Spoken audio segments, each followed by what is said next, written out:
And good evening. We've got a couple people in the room. I was just sitting here and I thought to myself, I wonder who's up at this hour. So you'll notice the lighting is a little different because, you know, it's after hours. Why not? So got to say hi to Kevin checking in from Lakeland, Florida, of course, where the Detroit Tigers play their Winter League baseball. I'm pretty sure it's Lakeland, right? And Jill of all trades is checking in from White Lake, Michigan. White Lake, Michigan, neat little town over in the Waterford area, not far from Pontiac Lake, where I've done a lot of mountain bike riding. But it is a Wednesday according to my math. And hang on, I got to turn my phone off. It's gonna start beeping at me in a second. 'Cause my phone is always complaining and telling me what to do. And sometimes it tells me where to go. Hang on. Sound and vibration. There we go. We'll turn the sounder off and the vibrationer off. There we go. Okay, we're good. We're good. Oh my, look at all these people jumping in here. Jay Hutt, I hate bullies. Uh Tiniblas Abismos. Toby Kenobi checking from Jacksonville, Florida. F-type Stu, hi from Orlando. I take it that the notice went up about 60 seconds after we went live. It didn't occur to me in time. So and I apologize. I'm not sure if I can do something over here with the light that won't get too harsh, or if I should do something like this. I'm not quite sure what to do. So uh-oh. now the camera's getting confused. Oh boy. Tyler Durden likes the lighting. Hey DePaul, how you doing, my friend? Edward Hartman from Palmdale, California. Mike Torello, happy Wednesday. Jerry Engelhaupt, good evening, Steve from Nebraska. Ember Miss 69, hey y'all. And 335E Shadow Lake has retracted a message. Message retracted. Message received? No. Message retracted. Crash override. It is not, in fact, a Friday. You are correct, sir. I often start my Friday videos by saying, hey, it's Friday. Like somehow it snuck up on me. Leslie Wilson from Yuma, Arizona. George Rogero, Orange County, New York. That's where Orange County Choppers is from, right? Dragon Healer, hello, everyone. Arizona checking in. Tyler Durden says it's 8 p.m. Central Time in Baton Rouge. Baton Rouge. Chris Hensley checking in from Australia, where it is, in fact, morning. Morning. I'm guessing it's probably tomorrow morning there, right? Jason Fisher, why didn't the Supreme Court take a case? And it doesn't matter what the case is about. We don't know. The Supreme Court routinely do take cases or don't take cases depending on their mood, and we don't know what it is. David James, are you a law group or a one-man show?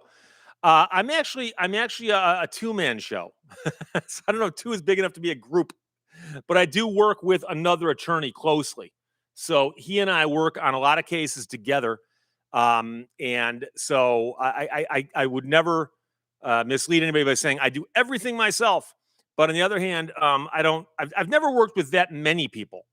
In fact, I've worked with one attorney and a support staff before, but never more than one attorney. And it gets confusing. And I've never worked well with large groups. So there you go. So Raven Crest says if that's a ring light, it should have a warmer setting. Yeah, it's not a ring light, so it does not have a warmer setting. It's a desk lamp. This setup where I do these live streams is more of a makeshift studio. It is a makeshift studio. I've got a microphone here that I literally pull from over here, put it here, and the camera's on a tripod that I put over there when I'm done with it. So it's very, very temporary. So David Hastings checking in from Paducah, Kentucky. Paducah is one of those fun town names, just like Kalamazoo. Georgiana Thornton checking in from San Antonio. Watch your mailbox. Or should we send it to your office? No, do not ever send anything to my office. I've gone through this before. At the end of every video, it says send stuff here, and it's pointing at my P.O. box. I'll get stuff sent to my office, but I'd rather separate the two. because I share office space with other attorneys. And I have people send me stuff that they're joking around about. And sometimes people who are sorting the mail don't get the jokes. But if you send it to my P.O. box and it's a joke, I don't mind. Okay. So there you go. John Michael Karma was just wondering what day it was. One of the reasons I left the lights different is so you wouldn't be confused to think it was Sunday at 1 o'clock.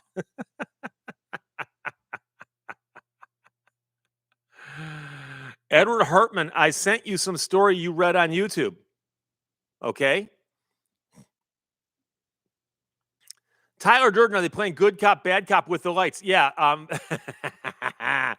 I need to get one of those bright lights and shine it right in my face.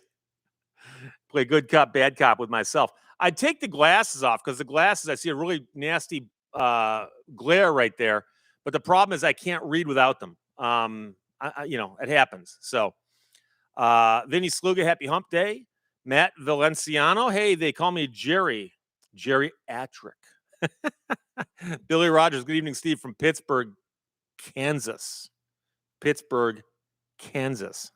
Okay. Frank J.C. the third. Joel Kirschman, hi from Norman, Oklahoma. No tornadoes here tonight, unlike yesterday. Did you guys have tornadoes? We had tornadoes a couple weeks ago, like in the state of Michigan. There's like 15 or 20 in like one day. It was crazy. So, Rebecca Smith from North Carolina. Good evening, Steve. And good evening, Rebecca. Obvious Captain, happy to be here. What's up? It was raining not long ago. It was actually raining hard not long ago, but it only lasted about 20 minutes. I've got a really cool weather app on my phone that shows radar. And it's so fun to be able to look at it and go, oh, it's going to get raining over there, but not here. You can actually, the actual radar map is updated like every 5 minutes. It's pretty cool to have that. Got to love modern technology. Colonel Corn, hello from Rockville, Rhode Island. Oh, it jumped on me again. Joe Interstate, looks like you had a power outage and you're streaming by candlelight. No, we're going to do that. We're going to do that pillow talk thing really late at night, and talk real close to the microphone and dedicate this to all the lovely young ladies out there. This is Lady in Red.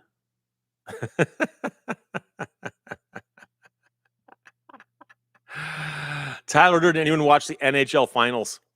Wait, is this summer already? Oh, Janie Segrist, my hometown in Iowa got hit hard last night.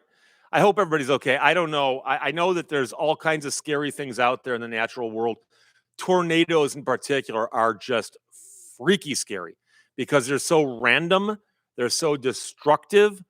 And you'll often see, like one house gets wiped out or a whole block gets wiped out, and it's just bizarre. And the warnings, if you get one, are so short that it's unbelievable. Doug Jones, are you still talking to your Canadian neighbors? I never stopped. Never stopped talking to anybody. Mike Lamb, ever listened to Gene Shepard's old radio show? I'm not listening now, but I've listened to it before, and I know Gene Shepard, of course, he's the guy who wrote A Christmas Story, and that's actually him narrating it. And he had a very unusual radio show where he'd come on late at night and tell stories. And it was very, very different compared to what else is on the radio. The only thing that'd be even like it would be a Garrison Keillor to some extent. But Gene Shepard is one of those artists who was so unique and absolutely impossible to imitate. Ram 50 V8, hi Steve, rainy here in Harrison, Arkansas. Scott Argyle's checking in for the Oregon coast. Kevly 33, can you sue Mother Nature? No, you can't. Who would you serve? Prince Albert's, I can imagine it looking like this if you were a night shift DJ. And that's the point, is if you're working at night, you actually have to pay attention to how you set up the studio. Because I remember working at stations where I needed to have more energy, and I had to be careful not to turn the lights down because it tends to make you more quiet and slow. And so if I'm going into a break and I want to sound energetic, I actually crank my monitors up, my headphones up, and turn the lights up.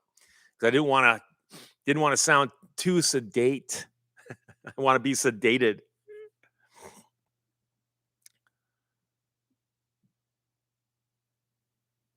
Matt Valenciano says, I appreciate your presentation of how you debate litigatory interpretation and what the IFJ stands for. Get yourself a coffee or drop of gas. $5 will get you more than a drop of gas. At least for one of the regular cars. I forgot what premium is going for these days. But yeah, the Institute for Justice is somebody I like to talk about. And I know that it almost sounds like I'm doing ads for them, but I'm not. They're one of the organizations that I'm very familiar with them, and I support everything they do. So yeah, DePaul 31. That's what I was referencing. I've listened to the air checks that you sent me, and I've also listened to other stuff. A lot of his stuff is on YouTube and elsewhere. And he's like I said, just an absolute unique and fascinating guy. The tribe, like Venus flytrap with incense. One of the things, don't get me wrong, I love WKRP, but one of the things about WKRP made no sense is they had like a crazy morning disc jockey, and then they had like a mellow afternoon guy, and then they had an African American at night, and the format of the station, I'm not quite sure what it was supposed to be, but they wanted it to be crazy and zany, and so they captured a lot of the real feeling of a radio station, but what kind of radio station, we're not quite sure. But there were radio stations back in the 70s that played alternative music, album cuts, and so on. And they smoked a lot of that incense too, if you know what I mean. Janie Segrist, I dated a DJ for a while. I used to go to the station and hang out with him overnight. Did he do overnights from 10 till 2 or midnight to 6? Because that's the thing, is 10 to 2 is not a bad shift. You can stay awake till 2 a.m. If you're doing midnights to 6, that's rough. And I did a bunch of those while I was still like trying to go to school. When I was finishing up my undergrad, I do midnight to 6s on the weekends, and that made Monday a very, very tough day for me to drag myself to class. It was tough. Dan Boyd, power just came back on after a near 90-minute outage. Really? Well, it's always good to get it back. So there you go. Mike Lackner, I just started podcasting the old CBS Radio Mystery Theater. Is that including like The Shadow, or is that not that old? I used to listen to that while hiding under the covers. I worked at a radio station once that just to kill some time, we ran old time radio shows, and one of them was The Shadow. The Shadow. Who knows what evil lurks in the hearts of men? The Shadow knows. Chief FC, what's going on here? The usual, which I'm not really sure what that is, but it jumped again. Obvious Captain, how about setting up a Friends of Steve contact list or newsletter? Seems like most folks here are pretty decent. I'm not really sure. I actually used to put out a newsletter for my radio show. My show is called Lehto's Law, and I put out a newsletter called Lehto's Letter. I did about 6 or 8 of them, then I got bored. Van Uso, I think the AI DJs will be very hard to spot soon. What I'm curious to know is, will they make the AI DJs try to sound like typical DJs, or will they let some of them be crazy and unusual? Because if they had some crazy and unusual DJs created by AI, that'd be kind of cool. But my concern is we're going to have a bunch of generic DJs that all sound alike, and it's be even worse than it is right now because they already all sound alike. Luke Trust, hey, Steve. Generic DJs that all sound alike, and it's be even worse than it is right now because they already all sound alike. Luke Trust, hey, Steve. Janie Segrist, midnight to 6. Oh, so I assume when you say you hung out with them at night, you hung out to about 1 a.m. and headed home. You didn't stay till 6, did you? It was always disheartening about leaving the station at 6 o'clock in the morning was the morning show is coming in, and they're all jacked up and ready to go. And you're walking to the door just dragging. So, Jay Hutt, I'd be interested to hear your take on Long Lake Township versus Maxon. I've done videos on that. That's the case where the township used drones to spy on someone's backyard without a warrant and said they didn't need one because it wasn't a law enforcement action. It was a zoning action. And that went all the way to the Michigan Supreme Court. And I was at the oral arguments. And the Supreme Court of Michigan didn't believe that that could be abused and said, well, technically speaking, zoning action is not a criminal action. Therefore, they don't need a warrant. It's like, oh, okay. So now they can just send drones willy-nilly checking people's backyards and stuff anytime they want for any reason they want. They don't even need to get a warrant ever. Yeah, why not? Because now there's a case that says that. So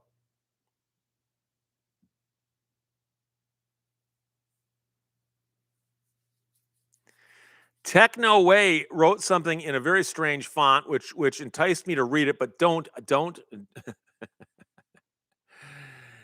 take this as an endorsement of that because it's hard on my eyes. But if a non-lawyer wanted to read one law book to learn as much about law as possible, what book should they read?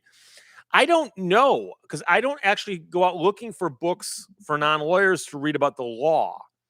But I suspect that the thing that most people misunderstand is what the Constitution does and does not do. And I bet there's got to be a couple good books on that. So I talk to people about the law, and people go, well, where does it say that? And a lot of it goes back to the Constitution. So a lot of people don't understand that, there's 3 articles to the Constitution you need to know about because that's what defines our government. Article 1, Congress. Article 2, the president or executive. Article 3, the courts. And it describes what each of them is allowed to do and what they're supposed to do, et cetera, et cetera. So I would look for a basic book that explains constitutional law and how it affects everyday life, because I'm sure there are some of those. Robert, advice for bar prep, assuming you're not talking about preparing for a bar to open tonight and serve drinks. The bar exam, I took it one time and I passed it. And I took a bar review course with, I believe, Kaplan. But I had to do that because I went to law school out of state. So I didn't know Michigan law as well as I should have to take the bar and study like a maniac, because you'd rather overstudy and pass than not study enough and have to take it a second time. You don't ever want to do that. Don't ever want to do that. So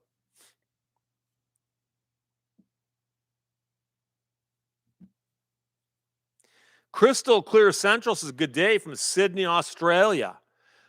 Today, I actually saw the episode of The Simpsons where Bart made that long distance collect phone call to ask somebody about which way the toilet's flushed. Just so there's no confusion, I'm being indicted for fraud in Australia. So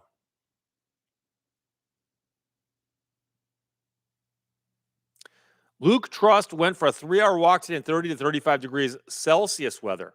Is that hot? We're Fahrenheit. I don't know. Michael M., however, had to check the calendar, thought it was Sunday.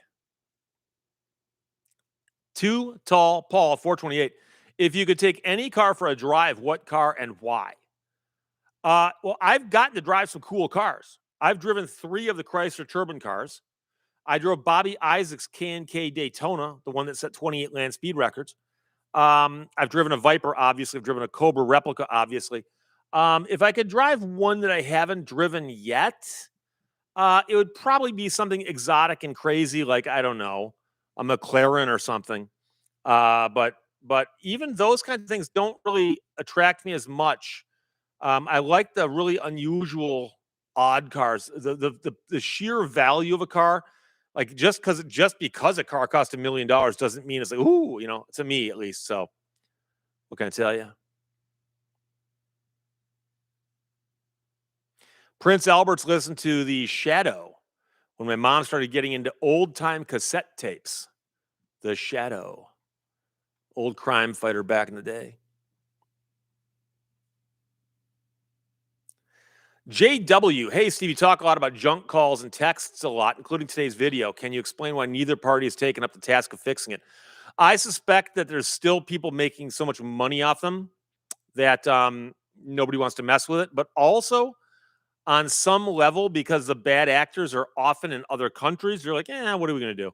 But every now and then they bust somebody locally, like, yeah, this guy is responsible for like 12 billion phone calls last month, So Janie Segrist, I hung out all night and then we went to Country Kitchen for breakfast. Okay. When did you sleep? Ram 50 V8. I don't think anyone will come close to Casey Kasem. What, his ability to count? Casey Kasem had the greatest job on earth. He came up with that top 40 concept of syndicating it. Every single week, the 40 songs were basically pulled for him by Billboard. And then he had producers who'd write him little tidbits to stick in between the songs and be like, number 28 this week is Dexy's Midnight Runners, and the bass player of the band has a dachshund named Fifi. And one time Fifi got out. What the hell is this? And I had to run the board for that show for a couple weeks. And don't get me going. People in radio hated Casey Kasem only because we were forced to run the board for it and listen to this stuff. Oh, and today's long distance dedication comes to us from Boulder, Colorado. And little Timmy writes and says, my family had a hamster named Chuckles. And Chuckles got run over by a steamroller last week. And we want to know if you'll play I Want to Know What Love Is for Chuckles. So this one's for Chuckles and his distraught family. Foreigner, I want to know what love is.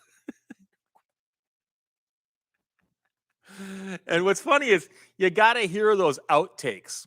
You can actually find the outtakes where Casey Kasem was like screaming at somebody going, stop giving me these sad stories going into happy songs.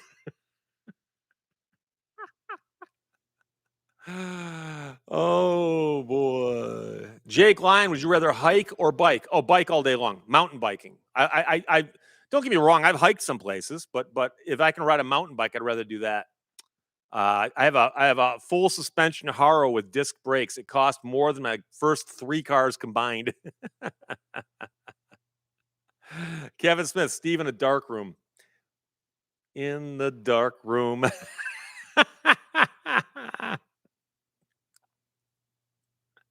Techno way, I won't use that font anymore. Is this better? Yes, it is. Now, of course, it blends in, but it was just the semi-cursive was kind of hard to read. Although I think there was an IBM Selectric. Remember not the Selectric, but the IBM that had the ball with the different letters on it. You could change the balls out, and one ball had this what looked like cursive on it. It reminds me of that. Dan Boyd, do you know any of the WOIO crew? No, I don't. My friend from freshman year of college got a regional Emmy for videographing of making a video about them.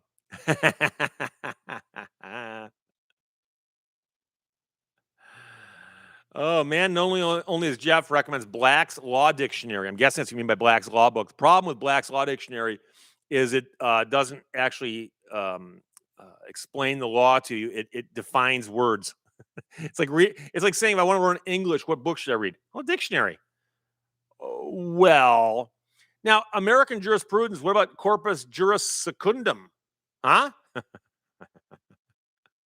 Techno, is this better? No, that looks like bold, right? A little harder. Ram 50 V8. So speaking of junk and spam calls, I just got one as we are here. 85% of my incoming calls are spammers. I've actually had them, they've been cut way down, and I don't know how they got cut way down. I don't know. All I know is that I almost never get them anymore. Well, Ram 50 V8 says that was the Selectric, but my family had a Selectric. I didn't think it had that, but maybe it did.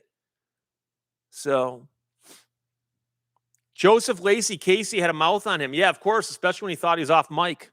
That's why they tell you if you ever learn to be a DJ, one of the things you have to take as a rule is you don't ever swear in front of one of these, whether you think it's on or off, because occasionally you make a mistake and it's on.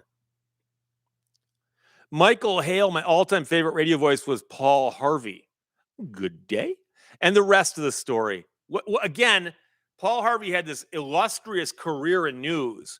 And at the very end, all he did was these little snippet things. And there was usually a whole newscast you could put along with it. but some people just bought the rest of the story as a syndicated piece. And again, that was syndicated probably hundreds and hundreds and hundreds of radio stations. So, David James, did any of your brothers go into the law? No, no, no, no.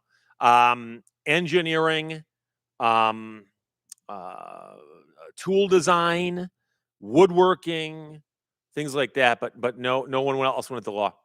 Art S. Steve, did you fix the lawnmower belt on Sunday? Yes, I did.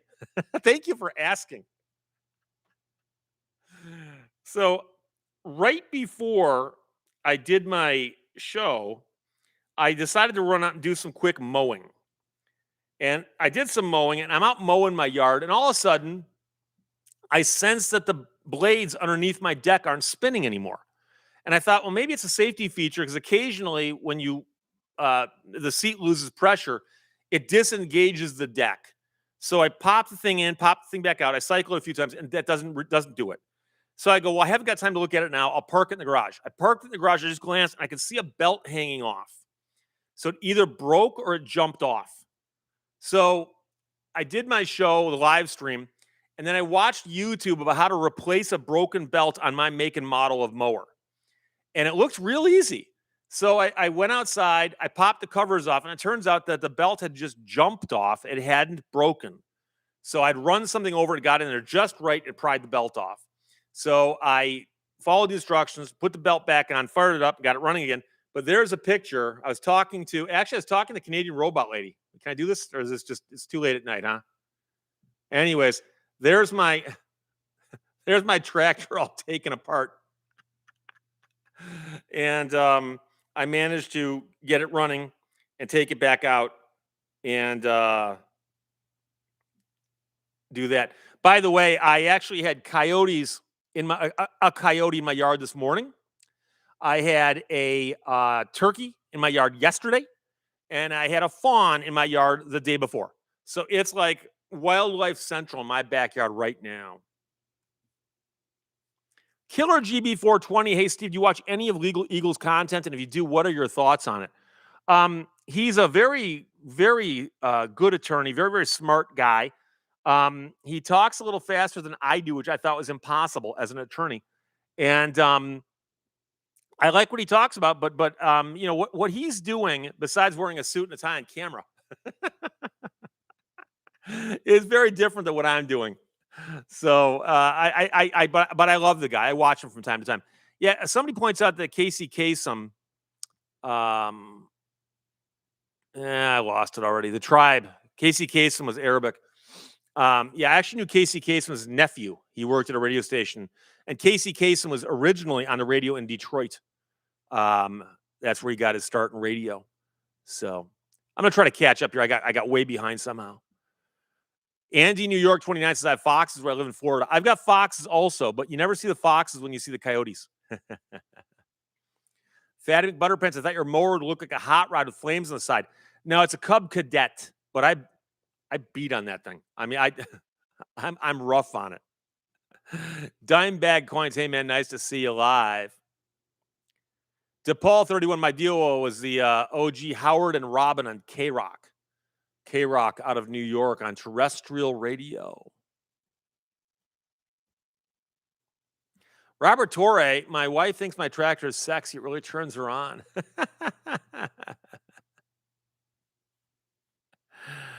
Oh. Mustang MG05 been dry and smoky. Animals looking for water and safety. Well, I don't have much smoke where I am, but boy, in the Upper Peninsula right now, ooh, there are areas where it looks like there's a fire there, and it's actually drifting over from Canada. Gordon Shumway, there actually is a Law for Dummies book. Yeah, finally a book for today's busy dummy. It's a Bart Simpson joke. Joseph Lacey, Mike Rowe would be proud. Ram 50 V8 says Cub Cadet late model rebadged MTD. All I know is that I've had a couple Cub Cadet products. They're sold by the same people I buy my steel products from, and they do very, very well.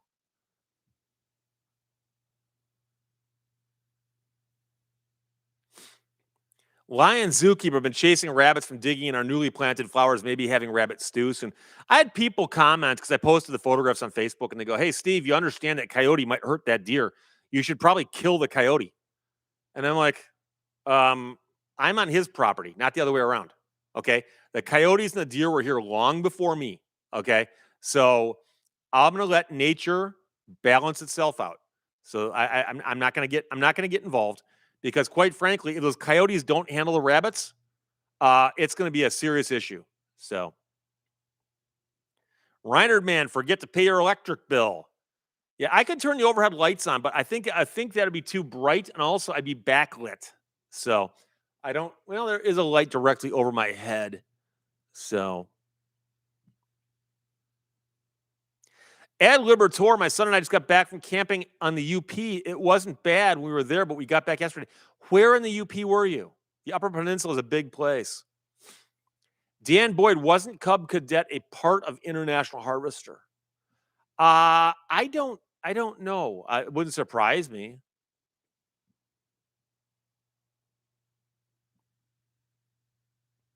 James Rowan, I grew up in Fenton and used to listen to all the radio stations you display in the background. Could you pick up CK 105 out of Flint? 'Cause I always thought of Fenton as being kind of close to Flint, but you know, it's down the road a piece, as they say. Art S says, I'll bet on the deer over the coyote. We're concerned about the baby deer. The baby deer. But, you know.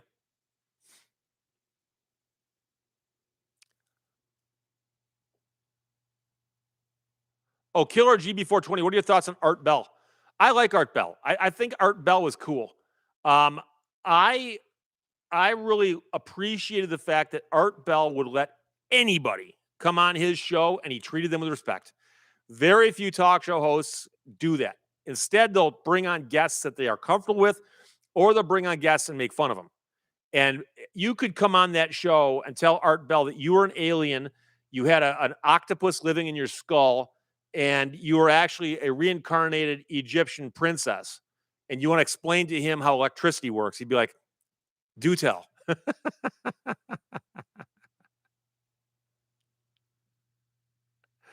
Joe Interstate says, when I ride my mountain bike, I always see rabbits near the edge of the road. They seem to like the grass, the edge. Well, they tend to like the taller grass better. So if the mower doesn't get the edge, that's often the taller grass is. But I had a rabbit in my backyard today eating the grass. It started pouring rain. I look out, he's still out there. I'm like, you're gonna get your coat wet. I mean, that's that rabbit fur doesn't dry fast. I wouldn't think. James Rowan says yes, but the Detroit stations were better. I agree with you. When I worked at CK 105, there was not really a station like it in Detroit, but I'm talking about 1989, so.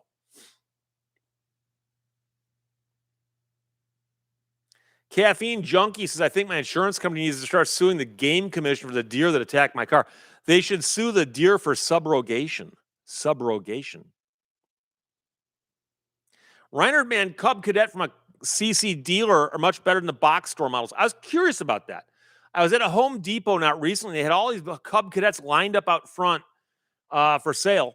I was wondering if they're the same ones because I know that sometimes they do that.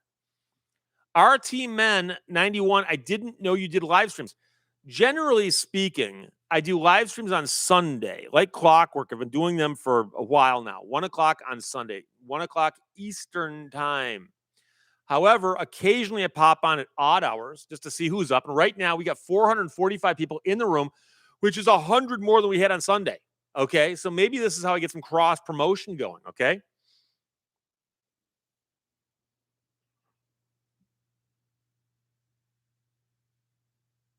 Tyler Durden, how do magnets work?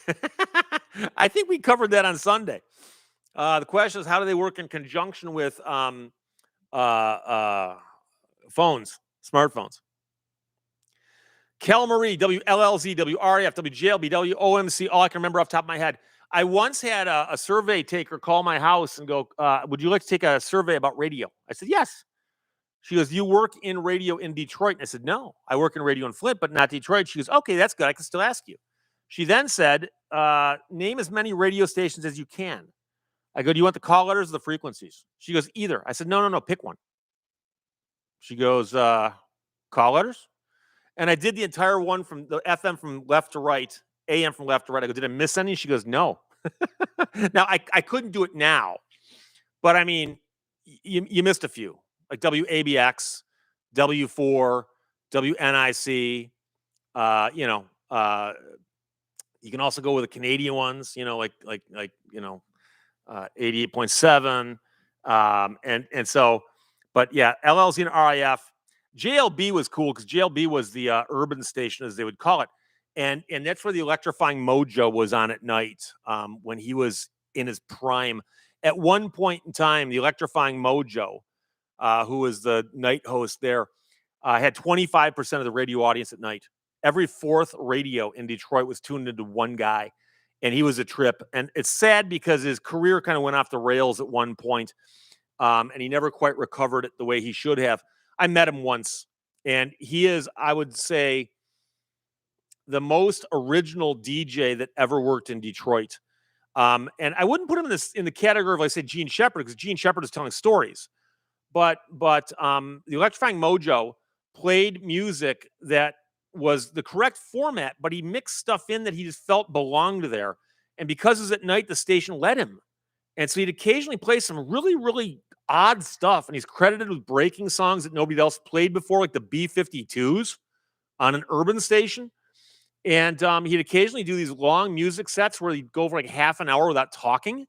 And then occasionally he'd step in and riff for a while about something. And I mean, it's indescribable. I've seen some videos on YouTube of sound checks of his, but they don't quite do it justice. And the Electrifying Mojo, it's one of those. He's one of those people who just never got the attention he deserved. It's very, very sad. But WJLB Detroit, they're in the Penobscot building. And of course, WOMC is where like Dick Burton was for many, many years, playing oldies on the FM. Section 8, USMC 53. Of course, Section 8 is what Klinger was always trying to get in MASH. Greetings from your cheesehead neighbor across the puddle. I assume you mean the puddle of Lake Michigan? Bill says my sister's all about Mojo in the morning. Now, that's a totally different person. And I remember when Mojo in the morning showed up, I said, how dare he take that name? But of course, it was such a different audience that I don't remember anybody else ever saying, hey, there's already a Mojo in Detroit, because the Electrifying Mojo had already left Detroit by that time. So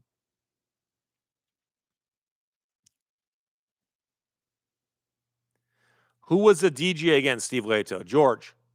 I've talked about a few. The Electrifying Mojo, perhaps? Dan Boyd, FM is totally for long blocks of music. It's got to be done right, though. It's got to be done right. And if it's done right, it can be an amazing thing. I remember driving around at night in the summertime in Detroit, listening to the radio just because I wanted to hear the Electrifying Mojo. And when I lived in Bad Axe, he was still on the air.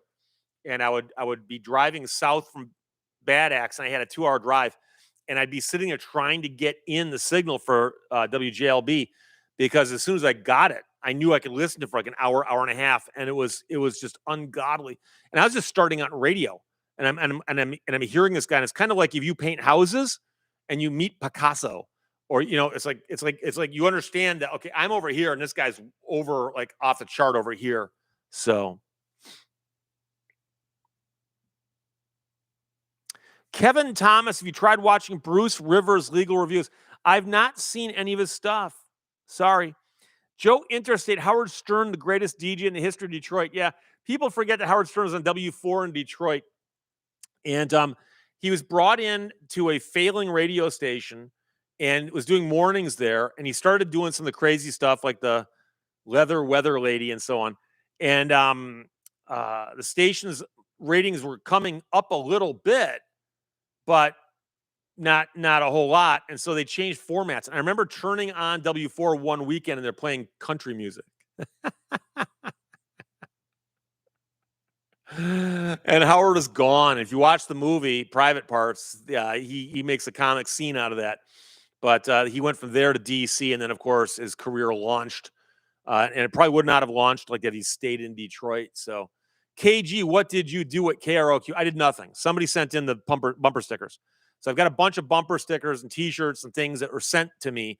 I listened to KROQ Los Angeles when I was in law school, and I will tell you that KROQ from 1989 to 1991 is my favorite radio station of all time. So if you said, Steve, you have to listen to one radio station from one era for the rest of your life, you get one station only. Without question, I'd go with KROQ. Without question.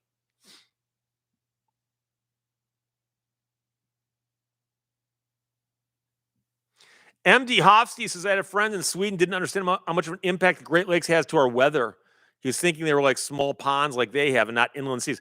Yeah, I mean, Sweden and Finland and Norway, they got tons of little lakes, just, compared to our Great Lakes. So.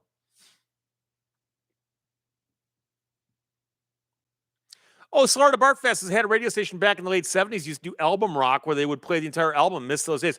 I don't think you are giving them full credit. There was a point in time where radio stations like WABX and WRIF in Detroit would literally, in the paper, announce, we are going to play the full albums on Sunday. And here is what they're going to be, starting at, like, say, 8 o'clock. And they'd say, we're going to play Dark Side of the Moon, side A and side B. Then we're going to play Led Zeppelin 4, side A and side B. And they would go so far as to put tones on the radio so you could tape the records at home and set your meters on the record level. I mean, it was crazy. It was blatantly them doing it to give the music away. And there were a bunch of people who pointed out that guys, you're kind of like stabbing the record companies in the back. And they're like, seriously, how many people are doing this? And I knew so many people who taped albums off the radio. But like I said, they'd play the tone, then the whole album uninterrupted, side A, side B. Then they'd play some commercials, then play the tones again, and then play the next album, side A, side B. So, I mean, that's crazy. That's crazy. Killer GB 420, ever had the chance to drive a Tucker? Yes, I have, but I have not driven one yet. And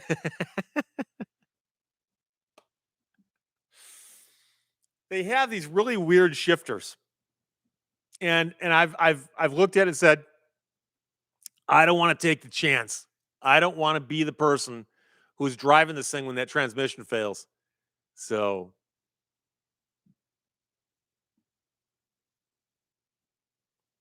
Fatty McButterpants is not average lakes, not good lakes, but Great Lakes. And one thing I have to tell you is that for some odd reason, they tell little kids in Michigan that Lake Superior is so named because it is the biggest lake in the world. Number one, it's biggest only if you measure surface area. If you measure it by volume, it's the third biggest. There's a lake in Russia. Uh-oh, out of focus. I need to stop moving. There's a lake in Russia, Lake Baikal, and there's a lake Tanganyika, which are both larger by volume. However, Lake Superior is so named, and I don't care what anybody says, I am right on this. It is because it is superior in the sense of the word, meaning it is above the other lakes, because the explorers who found it were heading north, and they encountered Huron, they encountered Erie, they encountered Ontario, and then they encountered Superior. And it was the most superior in terms of its relationship to the other lakes, not in size, but in location. But the problem is that even adults don't understand what that means. But that's absolutely true. Absolutely. So don't even go there. Santiago Garcia, don't Tucker cars' lights move when you turn the wheel? Only the center light. It's got two headlights and it's got the center Cyclops light. And the center Cyclops light does move.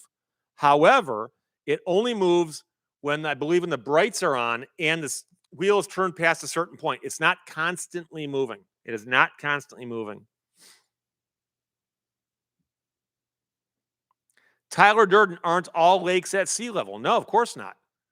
Lake Superior, I believe, is about 600 feet above sea level. Or is it more than that? Because think about it. I mean, you got one lake draining into another one through waterfalls. I mean, this one lake must be higher than this lake. But Maurice's Lake Superior is an inland sea. Yes, they often say that. And Lake Superior was probably first seen by a European descendant. And I'm very careful to say that. We're often told that, like, well, see, Christopher Columbus discovered America. Never mind the fact when he came ashore, there were people here. Okay. By the way, here, I mean down there, because he didn't actually set foot on, you know, continental North America mainland when he first got here. He was lost. But anyways, so the real things we should have been taught was, when did European descendants first see something? Okay. And the very first European descendant to see Lake Superior was a man named Etienne Brulé. And Etienne, of course, is French, often translated as Stephen. Etienne Brulé came from Montreal. He was a translator, a voyager. He spoke several languages. And when he got to the shore of Lake Superior near Sault Ste. Marie, number one, there were natives living at Sault Ste. Marie, so he wasn't the first person to discover it. But when he got there, he asked them, what is this? And they told him what it was called in their language. And he said, but what is it? And they're like, well, it's a body of water, in essence, that just goes like way that way and way that way. It's huge. It's huge. And when he got back to his bosses at Montreal, it was a couple years later, because it was a long trip at that time, he described that to them, and they said, "Oh," and I believe he described it as an inland sea. So, MD Hofsky, have you heard some people consider Lake Huron in Michigan to be the one lake? Yes, that's actually a thing that if you talk to people who study lakes, and I forgot what lake study is. I know river study is limnology, but lake study, if a lake expert had been asked, what is this? They'd say Lake Huron and Michigan are the same lake, because they're connected by straits that are 5 miles across, and they have the same level, pretty much. So, but it's been traditionally two lakes ever since forever. So Jay Dixon says the surface of Lake Huron is 577 feet above. Yeah, but what's Lake Superior? I thought it was in the sixes.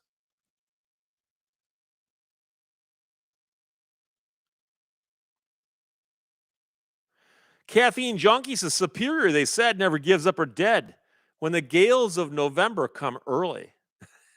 I'm pretty sure I've heard that. Joe Jackson's I'm the Man. I also like Beat Crazy. Although, is she really going out with him? Unbelievable. Actually, the whole album just looks sharp, is amazing. 1, 2, 3 EZD says, I've heard the Vikings made as far west as Lake Ontario. I'm not sure. Do they actually have any archaeological evidence of that, or is it simply that that's speculation? I know they've found a lot of archaeological evidence of Vikings making it to North America up on the northeast corner with modern day Canada. But of course, we don't like to talk about that because I don't know why, but we always like to give it to Columbus. So Chris Badesa says limnology is freshwater studies. Oh, so it does involve lakes too, huh? I thought it was just rivers. I don't know why I thought that. Hey, Gilbert is in the house. Where have you been, Gilbert? Haven't seen you in a long time. Are you doing something else on Sundays? Are you watching someone else's live stream? You better not be cheating on me. EMT Paul, was Etienne Brulé related to Creme Brulee? Yeah, I'm assuming they were probably brothers or siblings. Oh.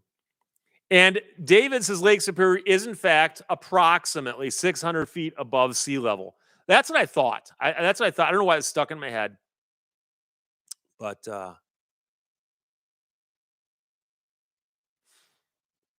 Tyler Durden never found anything from the Viking era while metal detecting. No, not in Michigan. I'm happy if I find coins dating back to the 1800s. I've never found anything from the 1700s, as far as I know. Joe Cram says you should try this lighting on Friday the 13th. Nick, the Vikings made it to Portugal too. I read a fascinating book on the history of cod, COD, the fish. And what's interesting is I think it was Hudson who was exploring parts of Canada, and he came upon a bunch of Basque fishermen, Basque, Basque fishermen, who are from a part of Spain. And he encounters them and he discovers they speak Spanish and they're already here. And he wants to claim this area for England, I assume, except he ain't the first one here. But the funny thing is, the Basque had discovered the vast shoals of cod that could be caught over here and weren't advertising it. And you have to understand that for some odd reason, some people have got this urge to run around and plant flags and claim stuff. Other people are like, wait a second, there's resources here we can keep for ourselves. And we can keep it for ourselves by not telling anybody about it. So Hudson goes back to England and goes, I discovered this great place. It's cold, but it's a great place. And meanwhile, the Basque fishermen are like, sure, whatever. Just leave our fish alone. Cody Prine says, no one here would cheat on you. Oh, thank you. Lewis Browning, what's your opinion on Lehto's Law? I shot a video that will go up tomorrow morning on that topic. Thank you very much for asking. Zafar Syed says, indeed, that was Henry Hudson. Henry Hudson. Opposed to Henry Huggins, the star of the children's books. Matt Biggs, or is that Biegmats? Could you sail from Buffalo past the falls to Superior? No, you had a hard time getting your ships around those things unless they had locks. They didn't have locks in the early days. It's just like Lake Superior. You couldn't get a boat from Huron up that St. Mary's River, and you couldn't get a boat through. And so the first big boats that appeared on Lake Superior were built on the shores of Lake Superior right by the Sioux. Ed Libertor says, aren't the Vikings in Minnesota? Well, now they are, of course.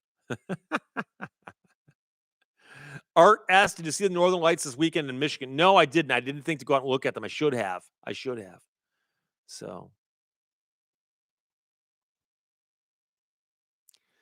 Luke Trust, rest in peace, Hudson's Bay Company.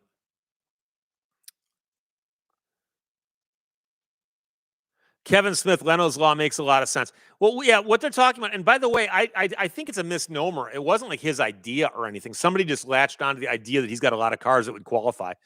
And then they asked him his opinion about it, but they're working on a law in Sacramento that if it passed would say that if your car is more than 35 years old, you don't need to get those every 2-year smog checks. And they just changed the bill and added a couple clauses. And one says that you have to have an antique plate on your car and antique insurance, which means that you're not going to drive it very much. And again, it's unclear as to how many people that's going to affect either way. And it's also unclear if it's actually going to get passed. John N. Jr., do you have the auto scroll on fast or is it my phone? Well, unfortunately, I had it on top chat. I should put it on live chat. Let's see what that does. That didn't do a whole lot. Bikes and bullets. Steve, thank you for covering the Barnes versus Felix decision. I did cover that, and the reason I covered that is it played so closely in with the one I did about the people, the police in New Mexico on the wrong porch. And those two tie together. A lot of people were under the impression that Barnes versus Felix meant automatically that the people in New Mexico would win. But I don't believe that's the case. But it does give a better life to their case. Gilbert, did you see Lehto drive the new vet? I saw an episode where he drove the vet and Taj Jukter was in the studio with him, and I've met Taj also. Taj or Tad? Tad Jukter. Taj. I think it's Taj Jukter. I also know his wife. And I saw that episode, and I liked the episode where they had the car in there that was cut open so you could see the inside, because the engineering that went into the new Corvettes is just absolutely amazing. Absolutely amazing. Kevin Smith, Akron, Ohio, has 3 Goodyear airships flying this week for Goodyear's anniversary. Wow.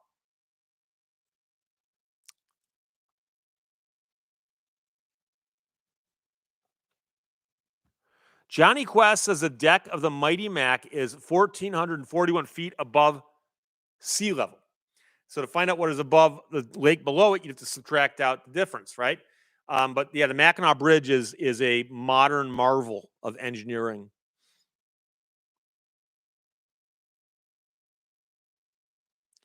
Laszlo, did the woodchuck ever come back? I don't think so.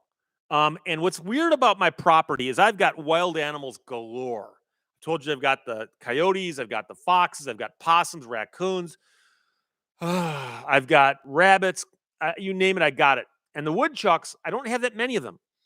And I've seen woodchucks on my property further away from the house. The only one I've seen anywhere near my house is the one that got in my garage that day, which is what was so freaky about it.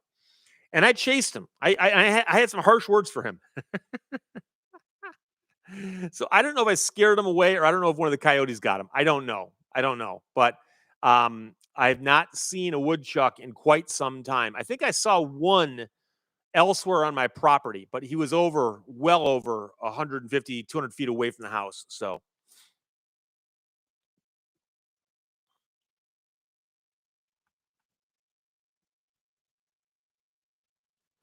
Dimebag coins that I love to domesticate foxes. I've actually seen people who have. So if they're hanging around and you start feeding them, they are the animals that will occasionally become more domesticated. I don't know if they'll become as domesticated as a household pet, but you know. The Lee Young, you got Wile E. Coyote. Yeah, I had a coyote in my yard yesterday. I got some great photographs of him too. Mexican spec, why so dark, Steve? I talked about it at the top of the hour. I was sitting here. I was just wrapping up for the evening. I thought, I should do a live stream and see who's up. Kel Marie, the woodchucks have a damn tunneling network on my property. I know so many people who've got problems with woodchucks. Once they get underneath your cement, you are in trouble. You are in trouble.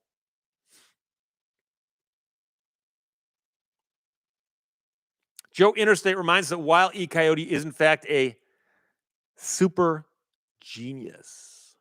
Bikes and bullets, what's the oldest car you drive? 1998 Jeep Wrangler. 1998 Jeep Wrangler, which is the recent addition to my collection. I've got a 99 Viper. And then I've got an 02 Ford Explorer. And then I've got a 2024 Ford Explorer.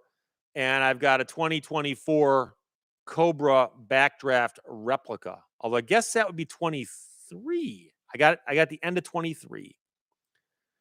Mexican Specs is only 457 people are up, but you understand, on Sunday I had 330. So I'll take the 400 any day of the week.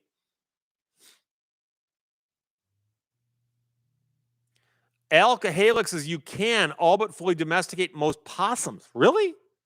Possums are real skittish. I've got one on my property too. I've seen them. I've seen a couple possums on my property, not near the house though. So I'm not quite sure where they live. Arminius the Great, did you go to Gonzaga? No, someone sent in a license plate for Gonzaga and somebody else sent in a t-shirt. So, Ed Liberto, have you ever traded a car in? I have a few times. Yeah. So bikes and bullets, nice. A Ford guy? It depends on the car. Dude, I got a Dodge Viper, okay? Wheeler 925, no Chevy. I have not owned many Chevys, but I've owned a couple. I had an Impala a few years ago. I had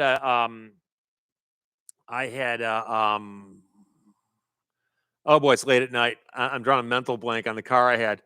But I've had a couple. I had a Chevy Monza, which is not a bad car. Put a ton of miles on it. But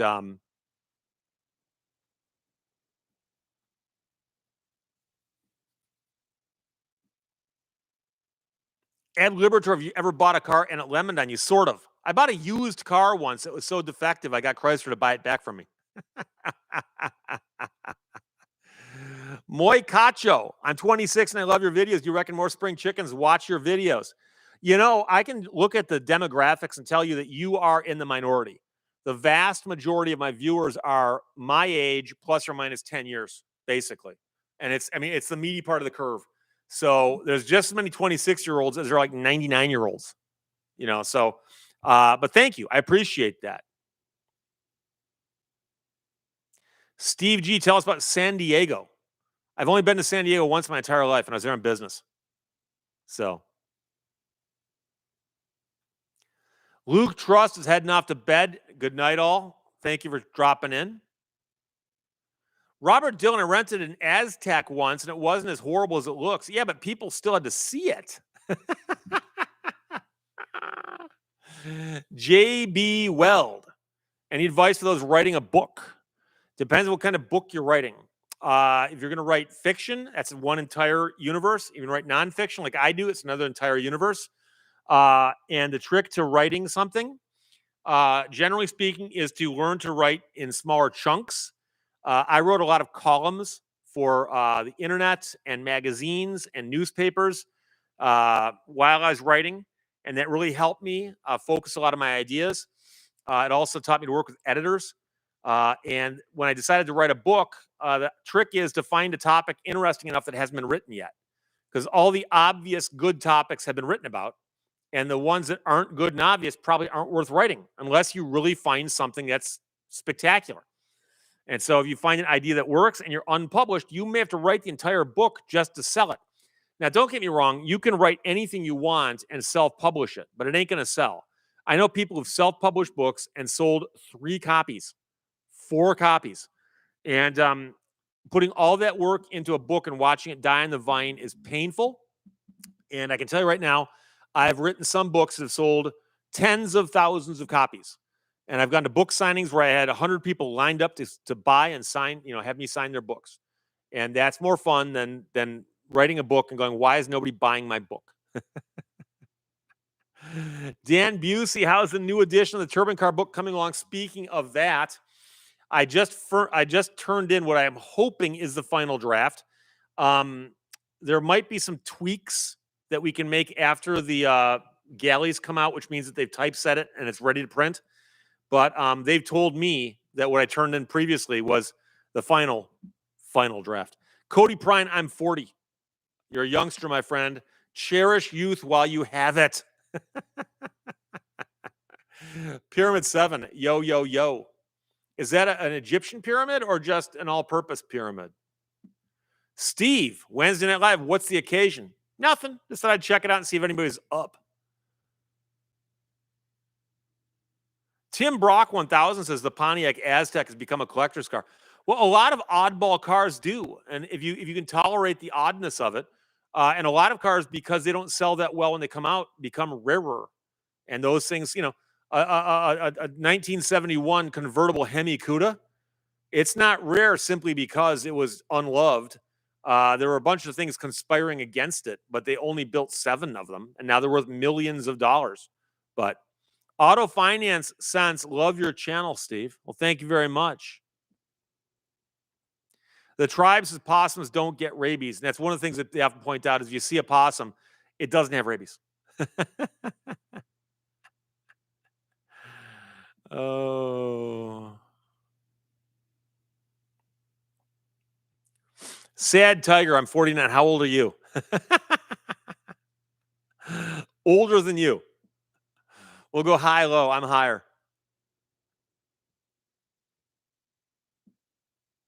Devin Bound, our dealership sold 2 Aztecs, both ordered. I remember hearing an interview with one of the designers, and they said, yeah, people love it or hate it. And that's the problem. Some people loved it, and a lot of people hated it. Moya Cacho, are you into NASCAR at all? Just had the Coca-Cola Series Shake My House in Charlotte. Believe it or not, I love old school NASCAR, but to me, NASCAR kind of went off the rails around 1971. I know all about 68, 69, 70, 71. I've been to the Hickory Motor Speedway several times. I've met Ned Jarrett. I've interviewed Richard Petty. I've met David Pearson. I've met Buddy Baker. I've interviewed, I know I'm missing a few. Harry Hyde Jr. or Harry Lee Hyde. I've interviewed and met all these people, and that to me was the golden era of NASCAR. And what it is today to me is too much like a show. So Jay Dixon says, Steve, considered additional pop-up live streams such as tonight. Well, we're at 460 right now, and I think I will. Robert Dillon, I heard that there's a company that's going to make a no-frills pickup akin to the old Ford Ranger for a reasonable price. If you're talking about the Slate, it's an electric vehicle, but it's supposed to be a simple one. And in many respects, I agree with that marketing plan, either as an electric or with a small gas engine.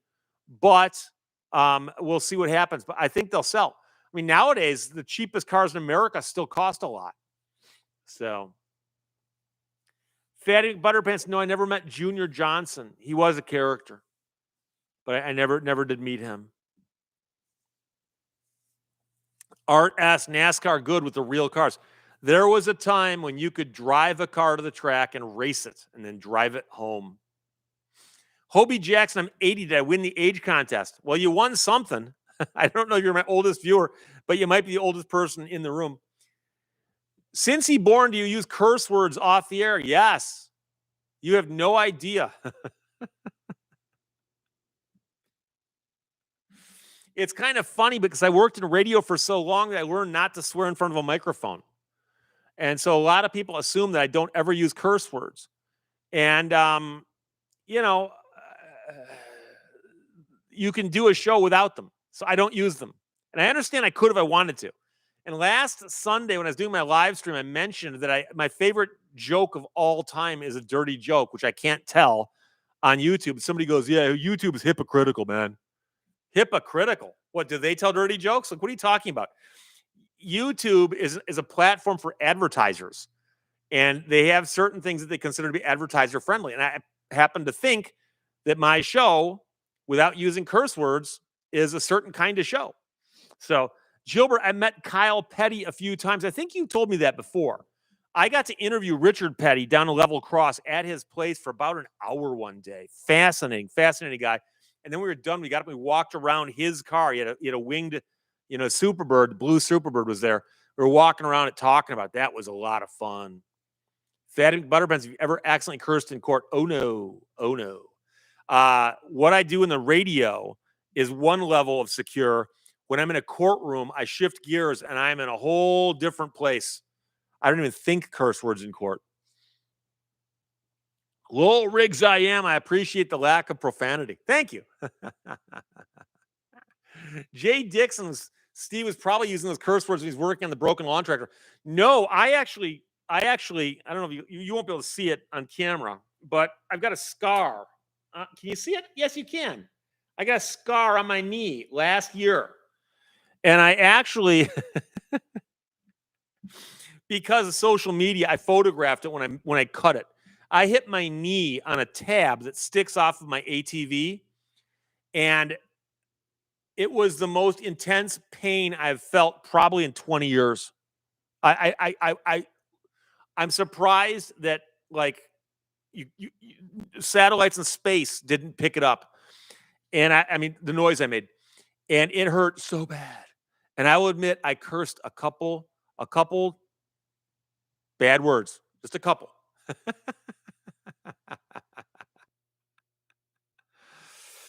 Killer GB420. Do you know who Lars Larson is? No. I know Nicolette Larson was. Chris Bedesa Solo Cup. No, you know something? I was in such a hurry. I came up with the idea of doing a live stream.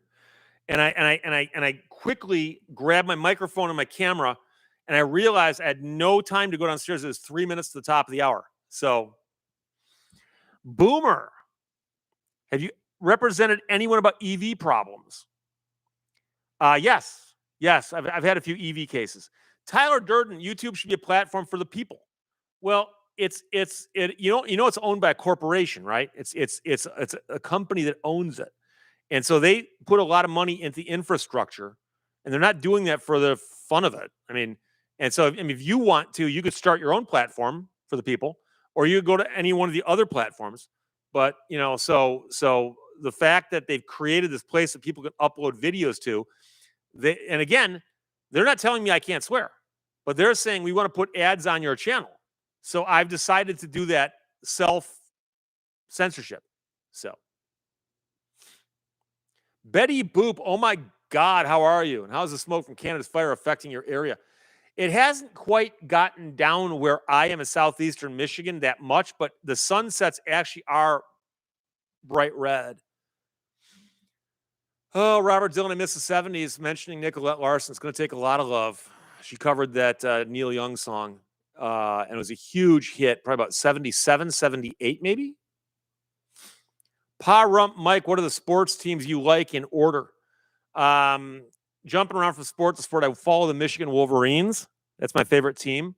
I usually watch all their games. Obviously, they had a good run there for a couple of years. Last year, not so much, but they beat Ohio State. So what can you say? Beyond that, I do tend to support the Detroit teams, but I'm not a supporter of the Lions simply because they still haven't. I still haven't forgiven them for what they did in the 70s, 80s, the 90s, and the first 19 or 20 years of this century. So, but I'll admit I've not followed the Red Wings in a while. Haven't followed the Pistons in a while, but the Tigers are rocking it. So there you go. David James, do you know or speak any Finnish? No, I do not. Both my parents spoke fluent Finnish and made the decision not to teach their children Finnish. And I suspect it's because where they grew up, if you had a Finnish accent, they might make fun of you. So.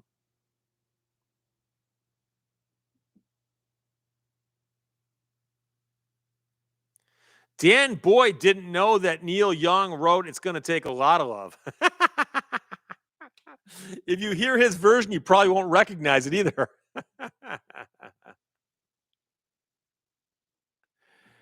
Rudy says, you have seen all the smoke coming down.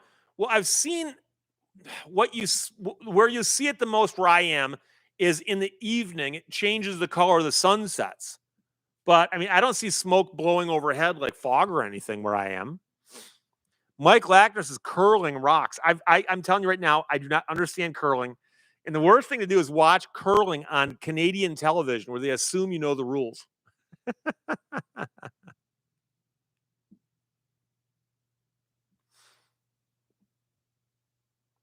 NS Geeks is wow, Steve, you sound like a Mets fan.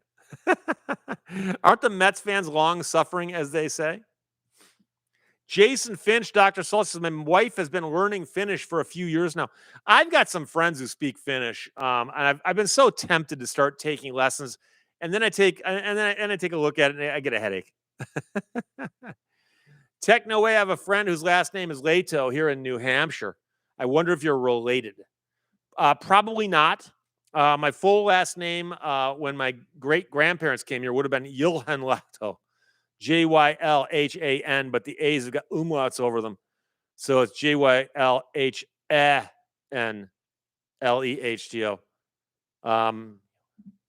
There's umlauts over something. That's all I know.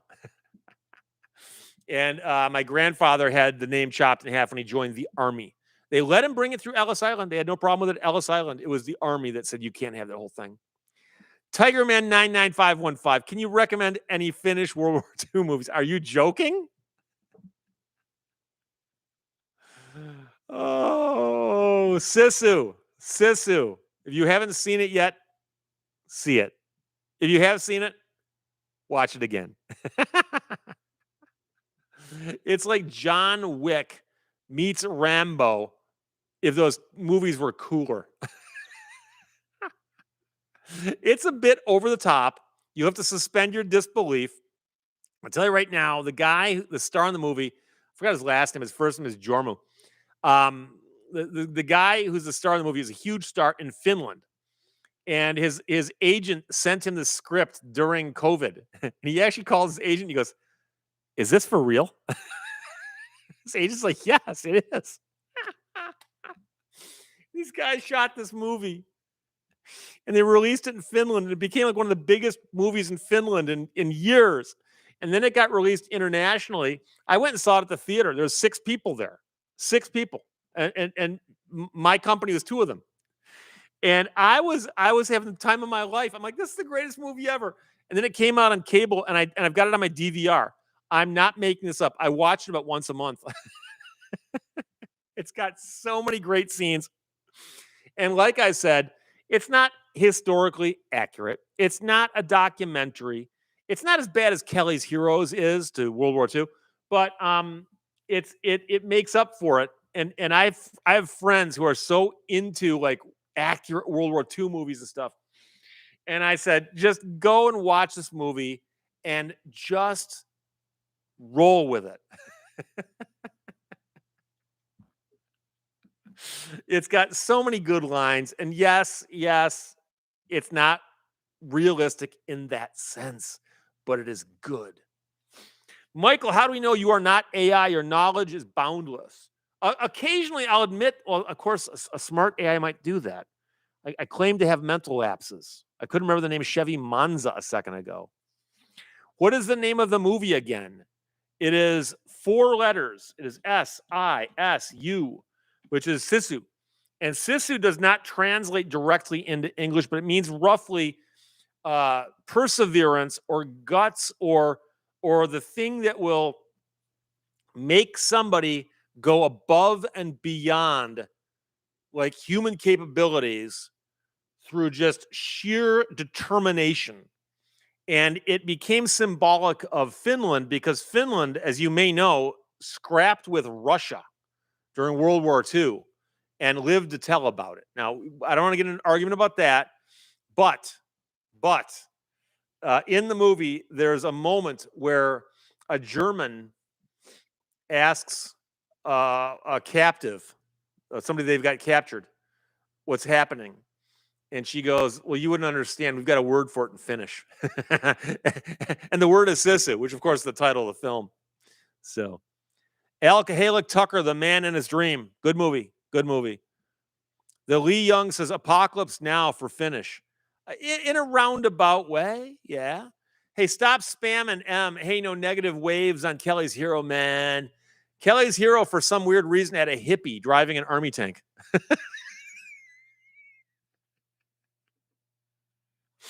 And I remember I was really into World War II movies when I was a kid. You know, I studied World War II, and so I loved those movies. And I remember watching Kelly's Heroes, going like, did the people who wrote the screenplay not know what war this was? Like, huh? And so much of it is just what? You know, it was just weird. It was just weird. So, Tiger Man 99515, Donald Sutherland. Yeah. Oh, the cast of Kelly's Heroes, they did that back in the 70s. They did, 60s and 70s, they do these movies with a cast of like 100 stars. I mean, Clint Eastwood is in it. Don Rickles is in it. I mean, come on. Mexican Specs is, it's okay to forget the Chevy Monza.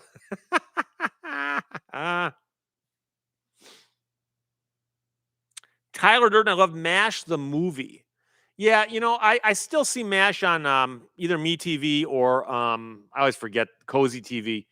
And you know, MASH was around for so many years, and it kind of went way off the rails towards the end. The first couple seasons were good though. But yeah, the movie was good too. Boomer loved Kelly's Heroes. Kelly's Heroes, of course, has a theme song, Burning Bridges by the Mike Curb Congregation. Mike Curb, of course, had his own record company, Curb Records, and at one point in time was a sponsor of Richard Petty. It all ties together, people. It's all a big conspiracy. Man known only as Jeff Sisu is on Peacock. Joe Interstate was Don Rickles. I believe Don Rickles was in Kelly's Heroes, wasn't he? I mean, I think everybody was. Santiago Garcia, The Longest Day was great. I just watched it. Talking about the black and white with John Wayne. Yeah, there was no explanation as to why John Wayne is like in his 60s is playing like a 20-year-old character. But other than that, it was a good movie. No, that was a good movie. That was a good movie.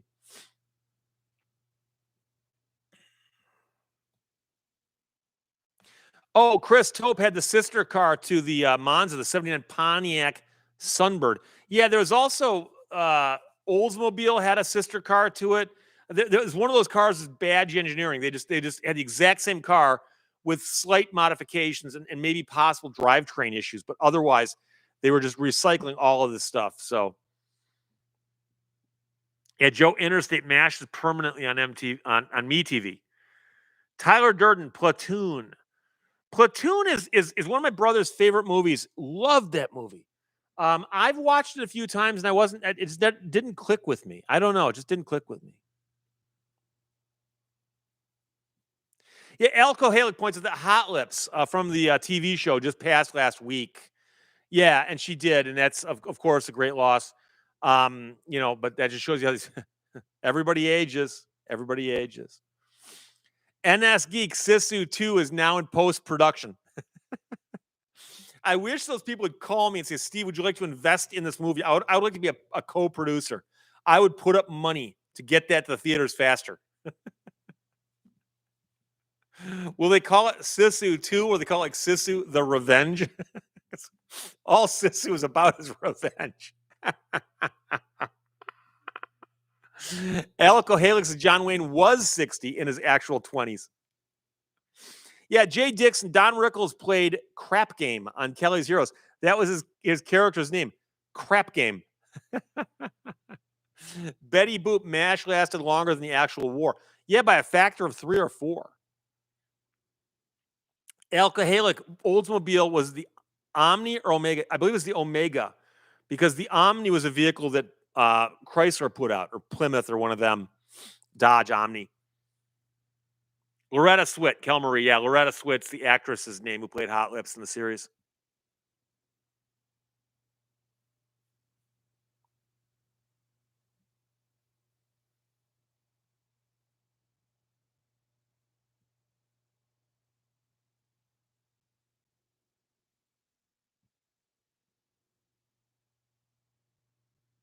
Michael Johnson, wasn't that most of the 60s where the cars were just a Pontiac version of a Cutlass?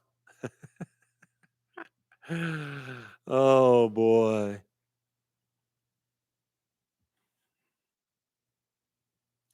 It's Trenton, Steve Lehto at night. I'm not sure I know what to do with this. Well, it's not going to last much longer, so I hope you enjoyed it. We got 453 people in the room right now, so that's pretty cool. Yeah, Donald Sutherland was Sergeant Oddball, the hippie. Tyler Durden, Steve, if there was a movie made about you, which act would you want to play you? Arnold Schwarzenegger, just for comedic effect. Yeah, I don't know. There aren't a lot of blonde actors that pop into my mind. Neuropilot. Hi, Steve Lehto. Hi, Neuropilot. Vinny Sluga, I got a scam email from Amazon saying my account is suspended. I get those every day. I also get the one saying your password is expired and your bank account's about to get closed. So, Caffeine Junkie says a Starfire was virtually identical to Monza, other than Oldsmobile specific badges and the grill design. Yeah, I remember those. Noreen Martin, Tom Arnold as Steve Lehto. Rudy, hey, Steve, you're going to be doing midweek lives more often. Hey, you know something? Like I said, I've got 100 more people here right now than I had on Sunday. So, hey, Tigerman99515, Dolph Lundgren. Why not? The guy's got blonde hair. Who cares if he can speak English or not? Oh, boy. Oh, Solid Pixel, the Geek Squad scam emails. I get those every single day also. Thank you for renewing your order. $499. If that wasn't you, call this number and you look at the return address and the URL is like gibberish, you know. Hierophant Bean, hey fellas, how's it going? Ryan, Gary Busey is Steve Lehto. Young Gary Busey, maybe, but the old Gary Busey?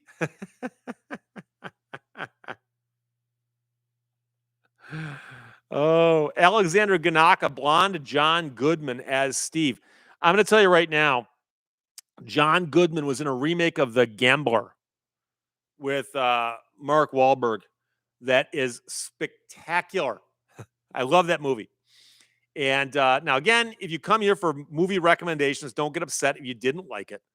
But I like that movie a lot. I've seen it more than once. I guess it's a remake of an earlier movie called The Gambler.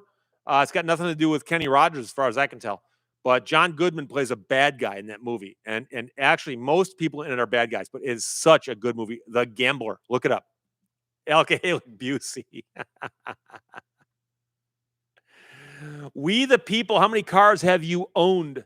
Okay, so I right now have 5 cars. I own 5 cars. I counted the other day, I believe I'm at 21 or 22 overall. But, there are a few that there's a couple that I own for very brief periods of time, but so hey, Chuck McCown says, Liam Neeson could play Steve Lehto. I could see that. Sam Jones? Fatty McButterpants?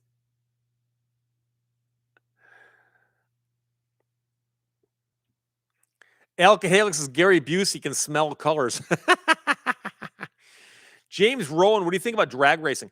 It's cool. The technology blows me away. The idea that you can get that much horsepower out of something that can propel itself down the track and accelerate that quickly. And when you hear the numbers, like how much horsepower and how much fuel it's burning and how it's actually dieseling at one point, it doesn't even matter about the ignition anymore. Um, and then like how many RPMs, how many actual revolutions it takes just to get to the end of the track because it's not that many. So you build this machine that runs for like 30 seconds and at full throttle for like 4. Art asks, what percentage of your cars were Explorers? I'd have to stop and count, but I think I've had 6 Ford Explorers. So almost a third. Oh, no, yeah, almost a third. Almost a third. And what's sad is people make fun of me going, hey, you bought an Explorer. Are you stupid? I've owned 6. I've never had to replace a starter, never had to replace water pump. I've never had to have engine work done. Pretty much oil changes, tires, brake jobs occasionally. I had one Ford Explorer that I made it to 100,000 miles for its first brake job. So when people go, "Oh, I heard they're bad cars," have you had one? Okay, well I've had a bunch. I've had no trouble. I got one to 237,000 miles. It had the original starter, original water pump. So I mean, I can't argue with that kind of stuff. So John and Jr. says I've got a driver's license. Doug Sparks, I'll be 51 tomorrow. Congratulations, my friend. Happy birthday. Santiago says Robert Redford could play me. But he's got reddish hair, doesn't he? I don't think people would buy me as a redhead.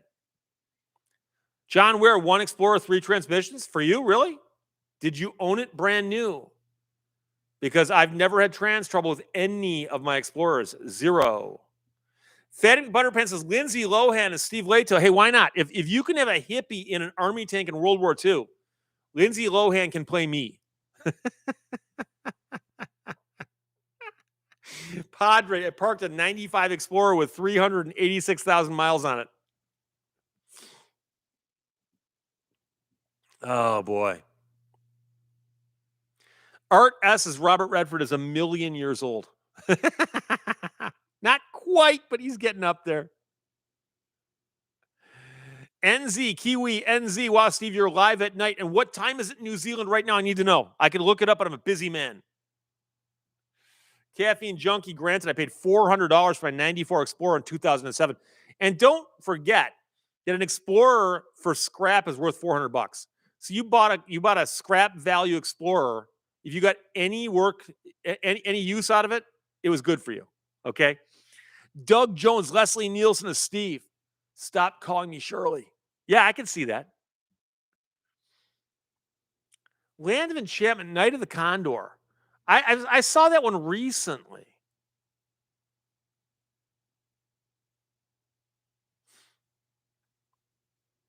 Mark Miller, hydrate. Well, I didn't bring up any water.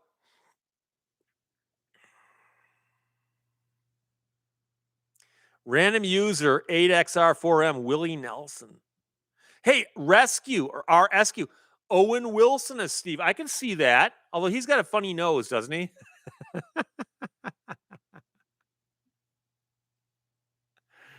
Oh, boy. Dime bag coins. I picked a fine day to stop sniffing glue. Add Liberator, Val Kilmer. Val Kilmer. Alcoholic saying it might be noonish in New Zealand. NS Geek, best year of my life I spent in New Zealand. I met Billy Connolly there, of all people. That'd be cool. Steve Martin as Steve Lehto, or Steve Lehto as Steve Martin. Jay Dixon says current New Zealand time is Thursday, 2:28 p.m. to 3:28 p.m. Do they actually have two different time zones? I thought they were just one, or are the islands shifted? That doesn't seem right. I mean, I'm in the same time zone as the people in Maine. Okay, that's a time zone for you. Doug Jones got to run. 5 a.m. comes too soon. Marie Farber says 2:29 p.m. in New Zealand. Stormtrooper 88 says my Fords always got me back home. They may smoke, leak, glowing red hot manifolds, but they always got me home. I'm trying to think the last time I had a car strand me. I don't think I've ever had a car strand me. I've gotten flat tires before. I've had to change a flat tire on the side of the road, but that's basically it. But flat tires can happen on anything. So Killer GB 420 says I also think John Lithgow for Steve. Santiago, did you see the hiking movie with Robert Redford and Nick Nolte? Wasn't that A Walk in the Woods based on the Bill Bryson book? I did see that. Yeah, I also read the book. The book was better, but it was interesting. But yeah, Nick Nolte was pretty good in that one. Lionel Hutz could play Steve, says Cody Prine. Rest his soul. Jay Dixon says New Zealand does indeed have two time zones. I'm so glad I learned this stuff. Chief Eagle Bear, any of your cars have turbochargers? Is that what you're asking me? My current new Explorer has a turbocharger. And I had a couple of those old Dodge four bangers with turbochargers back in the day, the mid 80s. I had one of them get a turbocharger that went bad, but it went bad under warranty. So, and I'm kind of bummed out because the Explorer doesn't have a boost gauge. I've always thought that if a car came with a turbocharger, it should have a boost gauge. Alcoholic says NZ gave us Crowded House and those fabulous fins. Yeah, gotta love New Zealand.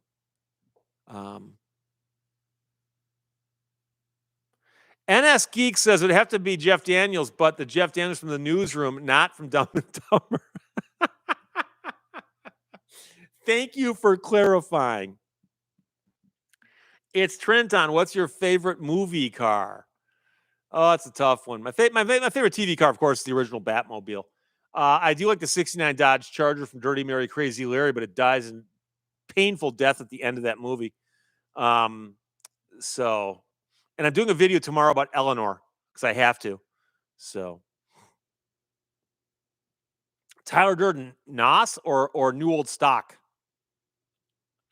It's kind of funny because in the movies they call it NOS, and everybody I knew called it NOx for nitrous oxide. But I've never had nitrous on a car, no.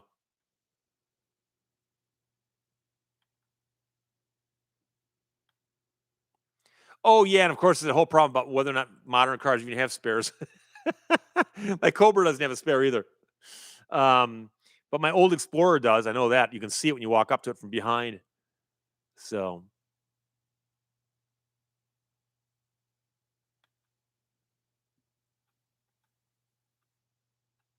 It jumped on me again. Grande Taco, I just realized I've owned a total of 13 cars in my life. I'm going to need to go back number 14 to end my bad luck streak. There you go. That's a good excuse. You got to get number 14 in there. Michael Caine, but younger. Codemeister Beats. You know, Michael Caine has been in like 3 million movies. And he was in the movie Blame It on Rio. Now, there's going to be 2 or 3 guys in the audience here who know what I'm talking about. But Blame It on Rio, Michael Caine, I suspect, is 99% of their budget. And Demi Moore was in it before they called her Demi. And before she had, what do we want to call this? Enhancement surgery. And Michelle Johnson, who's a bit of a looker from that day and age, is in the movie also. And there are a couple of scenes with Michael Caine and the other guy, who I forgot his name, are on the beach. And there are Brazilians walking around as they do on the beach in Brazil. And that was pretty much the selling point of the movie.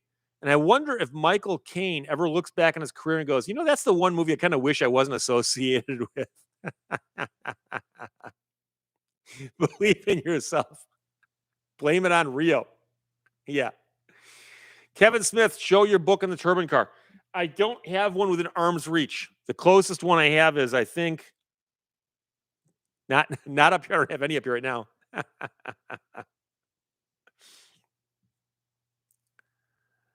Oh boy, Citizen Kane, Tyler Durden. I've watched that movie.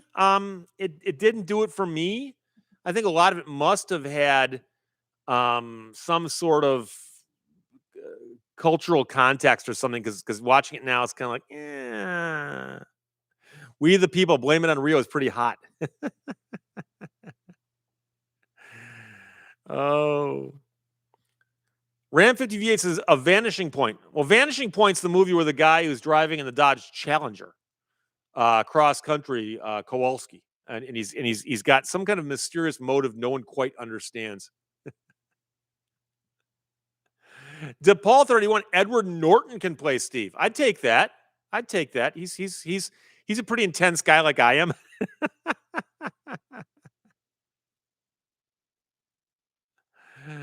Oh boy. Gilbert says they ride public buses in those bathing suits. Well, aren't they supposed to, like, at least cover up? Is that not considered like the classy thing to do, or no? I don't know.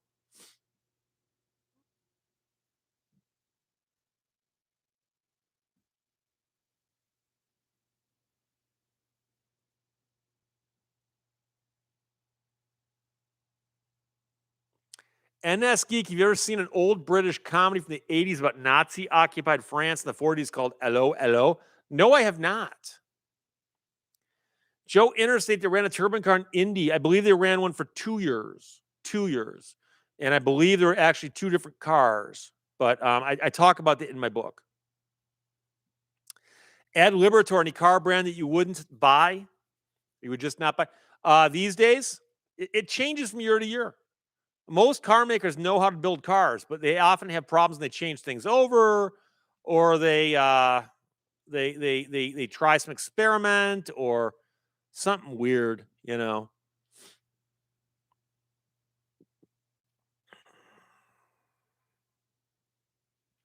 Mark Miller, Patrick Swayze playing Steve. James A. Vanishing Point. It was okay, a little slow in spots. Many people forget there's a scene in the movie where he encounters a woman riding a mini bike. Again, guys will remember it because she was dressed as if on a beach in Brazil. So,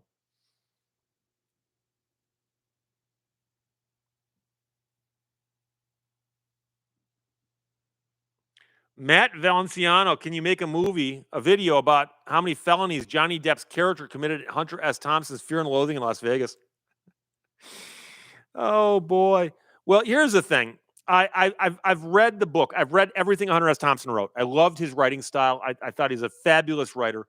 I personally think he was exaggerating some of his drug intake because I don't know that you could write that well on drugs. But Fear and Loathing in Las Vegas is a masterpiece. The first paragraph of that book is one of the greatest opening paragraphs of all time in the English language. And for people who take my recommendations and get angry at me, you cannot argue with that.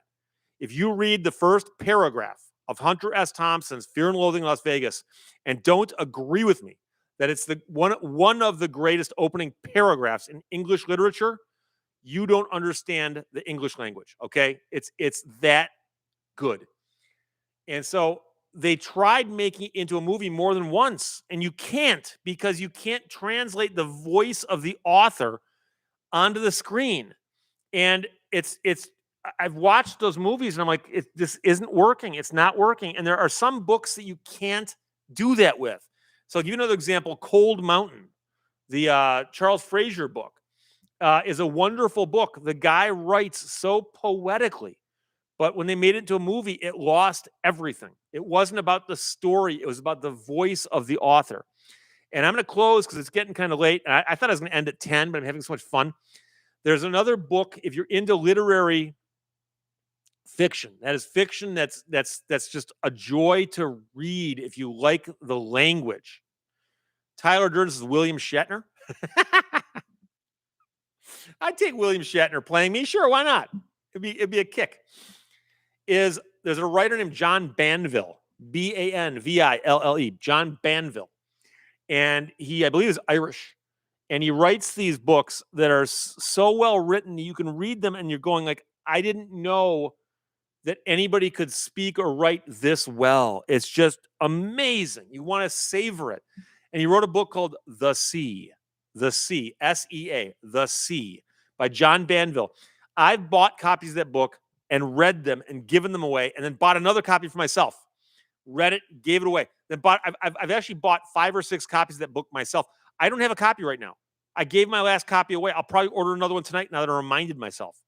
So, anyways, that's that. So I am going to have to end it now because it's way longer than I thought it was going to be. I want to thank everybody for hanging out. Had a great time. I will try to do this more often whenever I think of it. And otherwise, I'll see you during my normal videos, and I'll talk to you later. Bye-bye.